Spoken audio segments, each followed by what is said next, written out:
Ladies and gentlemen, welcome to another edition of World Talks here on TVP World, where everywhere it matters. I'm your host, Benjamin Lee, and please join me and my guests on this exclusive interview. Now, a recent video released by Ukrainian sources shows the launch of 8 American ATACMS ballistic missiles likely targeting Crimea. This unprecedented salvo indicates Ukraine's increasing military capabilities with U.S. support. Joining us today on TVP World to analyze the strategic implications of this development and its impact on the Russia-Ukraine conflict is Gary Tabach, former Chief of Staff, NATO Military Liaison Mission in Moscow. Hello, sir, and welcome to TVP World. Hello, Benjamin Lee, and it's always great to be on TVP World. Thank you so much for coming on and giving us your insight. Now, a lot to get to here when it comes to the situation currently in Ukraine. First of all, I would like to ask you about these ATACMS missiles and what's the significance of these equipments being used in the conflict of Ukraine against Russia? Well, as we say, this is one of those weapons that can reach out and touch someone. They shoot very accurately, and they are harder to shoot down with the Russian equipment. And they reach out way further into the occupied territory by the Russians. And recently we've saw a missile shot into the Sevastopol area being intercepted and unfortunately causing a little bit of damage on civilians. Do you think that would also mean some sort of escalation? Do you think there will be some sort of retaliation? Well, the whole thing is a retaliation because I think it started out with Russians just this past weekend attacking a civilian city of Kharkiv and killing civilians and causing a huge destruction of the center of the city that has no military subjects that are located there during the weekend and a busy street, and it was caused by the bombs that are gliding bombs that are created with the Russians that are launched from their airplanes and aircraft, and they cannot be really. It's pretty much impossible to shoot them down.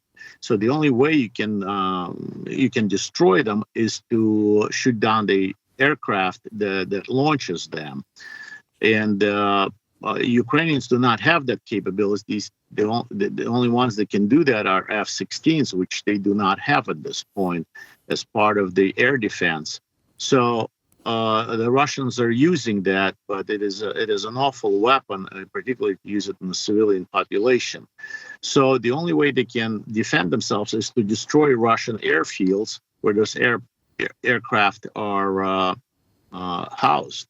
So in the Sevastopol, where they were shooting those missiles, those ATACMS, they were shooting them at the Russian airfield that is located in Sevastopol, and the Russians were able to shoot down different people saying different things, 1 or 2 of them, and the debris, which is very often happens, has killed the civilian population that was on vacation on the shores of Crimea, which is extremely beautiful place on Earth, and only Russians can turn such a beautiful place into a military base.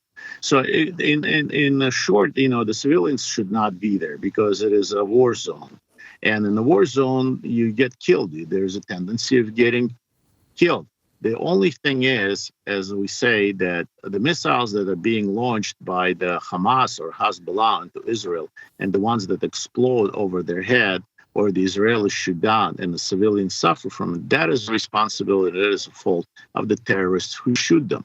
The missiles that are being shot down by the Russians and the debris kills Russian citizens is not the fault or not to be blamed on the Ukrainian forces.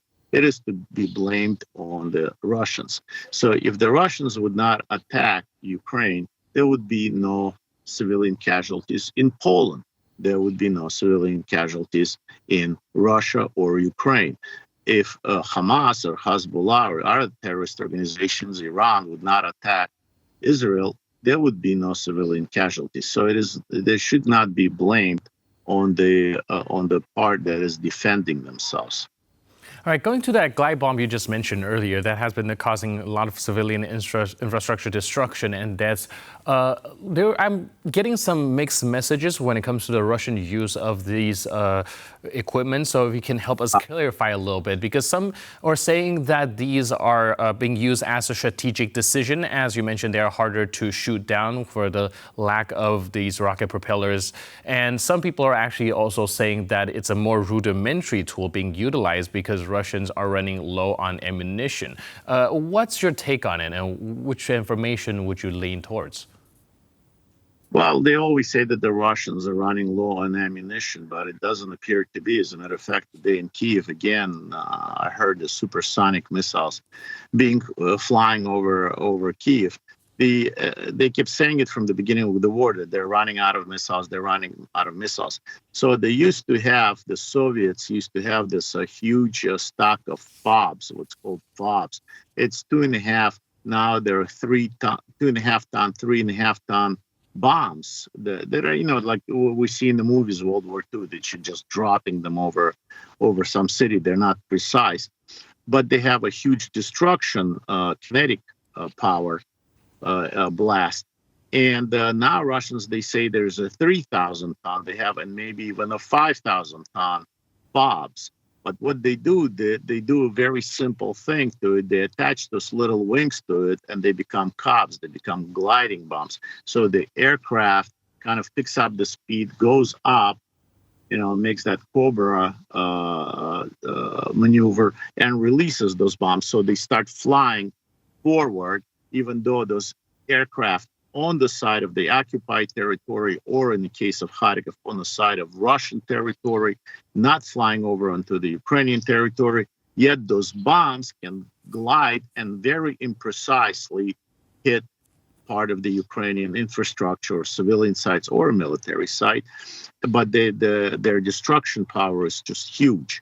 So what we recently allowed, 2.5 years we didn't allow, we allowed that our weaponry can be used against the Russian forces on the occupied territory and on the Russian territory that is close to the Ukrainian territory, like Kharkiv. Of course, the Putin is being threatening that now that the American weaponry has killed Russian citizens, civilians, that means that the Americans are at war with Russia.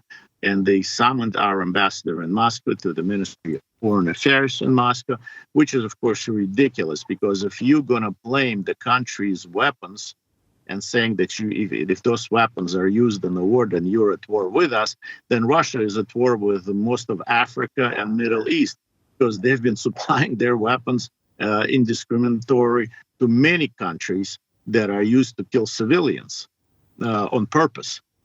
Because in our law, in the United States law, it's written very clearly that our weapons cannot be used against civilian population or against your own population. But if it is a collateral damage, like it is in any war, if it's not done on purpose, then then it's allowed. So I'm pretty sure that Ukrainians do not intend to kill civilian population or children of Russia, nor do Israelis kill any Arabs that are civilians. But there is a collateral damage, and that collateral damage should not be blamed on the side that's trying to defend themselves from the attackers. Right. And I think you made a very good argument there for the Ukraine being able to strike inside Russian territory, as well as providing them with F-16s, as these might be the only solution to these glide bombs that have been hitting Ukrainian infrastructure. And moving on to air defense, I would also like to touch a little bit on the Patriot air defense system, as we know that the United States has recently announced more Patriot missile ammunition for Ukraine, and it will actually be holding most of the stockpiles for Ukraine instead of the allied countries. Of course, this might cause a little bit of tensions for other countries that are depending on U.S. to supply them the Patriot missiles. Can you tell us how do you see this going forward? Well, the Patriot missiles, I think they're one of the Patriot batteries that are being transferred now to Ukraine. I think that Ukraine has only 4 batteries, and one has been destroyed or damaged. So now I believe it is Greece that's going to be releasing, with the permission of the United States, one of their Patriot batteries, and we're supposed to replace it.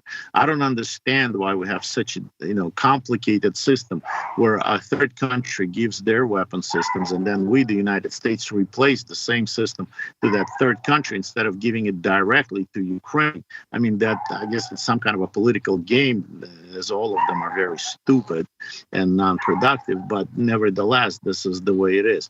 So we've heard before that the United States is going to be giving F-16s, but then it comes out that it's other countries that are giving F-16s, and we're replacing them.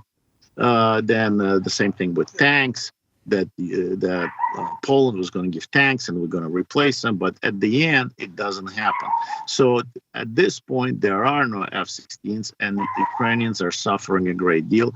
To this point, there are not enough Patriot missiles or any other air defense systems in Ukraine. Otherwise, they would be able to defend their infrastructure and their civilian population. For example, today, half of the day, we're here in Kiev, in the capital, without electricity because it's being shut down. There is not enough electricity to go around because Russians were able to destroy the electrical grid of Ukraine, and that is because there's just not enough air defense. And I don't understand how the West, collective West, NATO, does not have enough air defense weaponry to supply Ukraine from day one, to close the skies over Ukraine. I mean, I can understand if there is an argument, we don't want escalation, we don't want this, we don't want F-16s, we don't want tanks, or we don't want HIMARSs because it is an offensive weaponry. But air defense is not an offensive weaponry. There is no escalation if you're just defending yourself. And yet, we cannot provide Ukraine with enough of those weapons, which I believe we have plenty of in the West, and at least in our deserts in the United States that are mothballed. So I think it's just a political issue that we in the collective West, with the American leadership, do not really want Ukraine to win. And we want that war to drag out for whatever reason, political reasons or whatever. Right, it does seem like the situation is dire. And I would also like to draw our attention to maybe a silver lining, though. We do also know that the first batch of artillery shell under the Czech initiative has actually been delivered. Do you think that will be able to alleviate a little bit of the situation in Ukraine? Well, no, I mean, every little bit of helps. I mean, it comes very slowly and it comes late, and it costs Ukraine a great deal of life and suffering and injuries and destruction. But yet, it's thank God for Czech Republic that had that initiative, that they were able to scramble enough dollars to buy some of those rounds for artillery rounds. But again, artillery rounds is just to function at the front and maybe hold off some of the Russian advances at the front. But it's not something that will decide the outcome of the war.